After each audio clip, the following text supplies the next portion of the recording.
কেমন আছো তোমরা সবাই? রিল কথা আরেকটি ভিডিওতে তোমাদের স্বাগত। আজকে সোমবার, আজকে রান্না করেছিলাম ফুলকপি আলু দিয়ে ট্যাংরা মাছের ঝোল আর করেছিলাম পালং শাক। প্রথমে কড়াতে তেল দিয়ে তেলের মধ্যে কালো জিরে ফোড়ন দিয়ে দিয়েছি।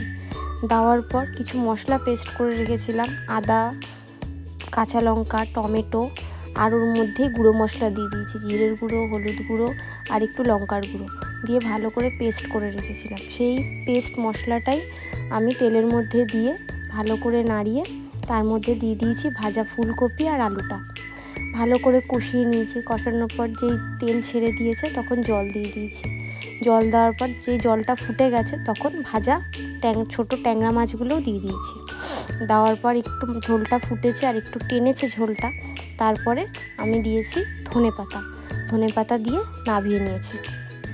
আর একদিকে বসিয়েছিলাম পালং শাকটা করার জন্য সবজিগুলো ভেজে নিয়েছিলাম। বেগুন, কুমড়ো, শিম সব ভেজে নিয়েছি, আলু ভালো করে ভেজে তুলে রেখেছিলাম। তারপরে ওই কড়াতেই সামান্য তেল দিয়ে তার মধ্যে 5 ফোড়ন, শুকনো লঙ্কা আর কিছু কাঁচা লঙ্কা চিড়ে দিয়ে দিয়েছিলাম। দেওয়ার পর সেই ভাজা সবজিগুলো দিয়ে তার মধ্যে শাকটা দিয়ে একটু ঢেকে দিয়েছিলাম যাতে শাকটা একদম নরম হয়ে যায়।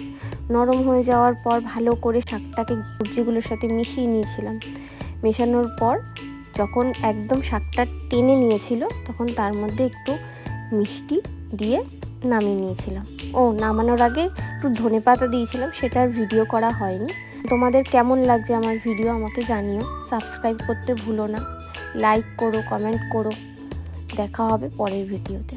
টাটা। ততক্ষণ সবাই সুস্থ থেকো, ভালো থেকো।